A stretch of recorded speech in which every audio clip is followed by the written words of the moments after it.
শিক্ষার্থী বন্ধুরা, আজকে তোমাদের জন্য আরও একটি অঙ্ক, যেটা আমরা গত ভিডিওতে অষ্টম শ্রেণী গণিতের মডেল 3-এর খ বিভাগের 1-এর ক থেকে ঝ পর্যন্ত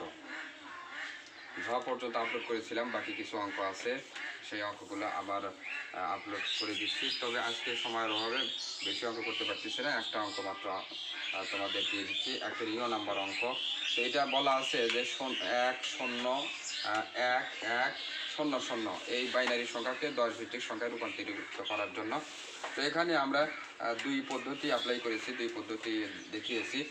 একটা স্থানীয় মান পদ্ধতি, আর একটা হচ্ছে বিট সংখ্যা বা ডট সংখ্যার গণনার মাধ্যমে যে 10 ভিত্তিক সংখ্যায় রূপান্তরিত করা যায়, এটা দেখানো হয়েছে। তো আমরা প্রথমে লিখে নিয়েছি, বাইনারি সংখ্যাটি লিখে নিয়েছি 1-0-1-1-0-0। এই 1-এর যে স্থানীয় মান, আমরা জানি যে বাইনারি সংখ্যার ভিত্তি হচ্ছে 2।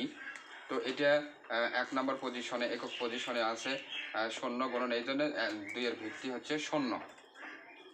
তারপরে এটা 2 নম্বর পজিশনে তোমার 1-0 আছে, এর ভিত্তি হবে হচ্ছে 1।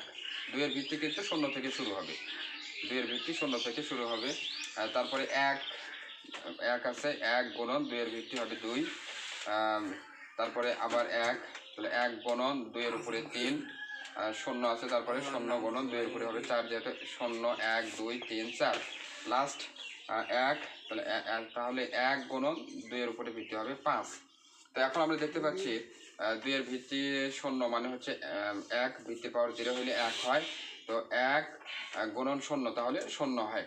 আর এখানে 0 হওয়ার কারণ যে আমরা জানি যে ডট সংখ্যা, প্রথম ডট সংখ্যা হচ্ছে 1, দ্বিতীয় ডট সংখ্যা হচ্ছে 2, মানে প্রথম বিটের ডট সংখ্যা 1, দ্বিতীয় বিটের ডট সংখ্যা হচ্ছে 2, তৃতীয় বিটের ডট সংখ্যা হচ্ছে 4।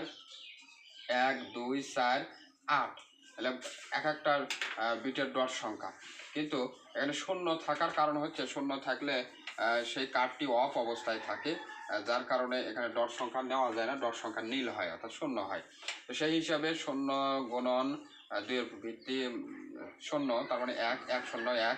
এখানে 2-এর ভিত্তি 1 2 হয়, 2 0 গুণ করলে 0ই হবে, কারণ এখানে আমরা 0 দেখতে পাচ্ছি, তার কারণে এইখানে ডট সংখ্যাও কিন্তু 2 হলেও এটা নেওয়া যাবে না, এই জন্য এখানে 0। তারপরে 1 2-এর উপরে ভিত্তি 2 পাওয়ার 2, তাহলে 2 যখন 4 1 4, কারণ আমরা 3 নাম্বার বিটের ডট সংখ্যা জানি যে 4, এই সেই 4। তারপরে 1 গুণন 2-এর উপরে 3, তাহলে 3-এর উপরে 2-এর উপরে 3 পাওয়ার হইলে হয় 8, তাহলে 8 1 8 8 1 8। আমরা জানি যে 4 নাম্বার বিটের ডট সংখ্যা হচ্ছে 8, সেই 8 এখানে কাউন্ট করা হয়েছে স্থানীয় মানের মাধ্যমে। তারপরে আছে 0 গুণন 2-এর উপরে ভিত্তি হচ্ছে 4, তাহলে 16 গুণন 0, তাহলে 0ই হবে। আর এই 0 হওয়ার কারণ হচ্ছে এখানকার ডট সংখ্যা আমরা নিতে পারবো না, কারণ এখানে অফ অবস্থায় আছে। 5 নাম্বার 1 গুণন 2-এর উপরে 5, তাহলে কত 32, 32 একে 32। তো এই যে আমরা 1 কার্ডের যে ডট সংখ্যা আছে, এগুলো যদি যোগ করি, সবগুলোর যোগফল হয় হচ্ছে 44। তাহলে আমরা লিখতে পারি যে 1 0 1 1 0 0 ভিত্তি 2, অর্থাৎ 2 ভিত্তিক বাইনারি সংখ্যার 10 ভিত্তিক সংখ্যা হচ্ছে 44। এটা ছিল আমাদের একটা পদ্ধতি। তো আমরা একটা বিকল্প পদ্ধতি আবার দেখব। এখানে আমরা যেহেতু বাইনারি সংখ্যা আছে 1 2 3 4 5 6টি, তাহলে আমরা এইদিকে বিট সংখ্যার 6টি নিয়েছি, 1 নাম্বার 2 নাম্বার 1 2 3 4 5 6টি বিট। আর প্রত্যেকটা বিটের ডট সংখ্যা হচ্ছে 1 2 4 8 16 32। আমরা জানি যে প্রথম কার্ডের ডট সংখ্যা 1, দ্বিতীয় কার্ডের ডট সংখ্যা 2, তৃতীয় কার্ডের ডট সংখ্যা 4, তৃতীয় কার্ডের ডট সংখ্যা 4, আর চতুর্থ কার্ডের ডট সংখ্যা 8, পঞ্চম কার্ডের ডট সংখ্যা 16, ষষ্ঠ কার্ডের ডট সংখ্যা হচ্ছে 32। তার মাথার উপরে আমরা প্রত্যেকটি কার্ডের মাথার উপরে আমরা বাইনারি সংখ্যাগুলো বসিয়ে দিয়েছি, দিয়ে আমরা দেখিয়েছি যে 0 থাকার অর্থ হচ্ছে যে এই কার্ডটি কিন্তু অফ অবস্থায় আছে। 0 থাকার অর্থ হচ্ছে এই কার্ডটি অফ অবস্থায় আছে। অন থাকার অর্থ হচ্ছে এই কার্ডটি অন অবস্থায় আছে, অন অবস্থায় আছে, অফ অবস্থায় আছে, অন অবস্থায় আছে। যার কারণে যেগুলো অফ অবস্থায় আছে আমরা অফ করে দিয়েছি, ওখানে ক্রস চিহ্ন দিয়ে বুঝিয়েছি যে অফ অবস্থায় আছে। আর বাকি যেগুলো কার্ড অন অবস্থায় আছে, এই কার্ডের ডট সংখ্যাগুলো আমরা যোগ করে দিব। তাহলে যোগ করলে কত হয়? 32 যোগ 8 যোগ 4 সমান হয় 44।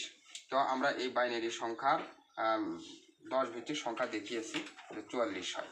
শিক্ষার্থী বন্ধুরা, আজকের মতো এই ছিল আমাদের অঙ্ক, যা তোমাদের জন্য বার্ষিক পরীক্ষার জন্য খুবই গুরুত্বপূর্ণ। তো অসংখ্য ধন্যবাদ ভিডিওটি দেখার জন্য।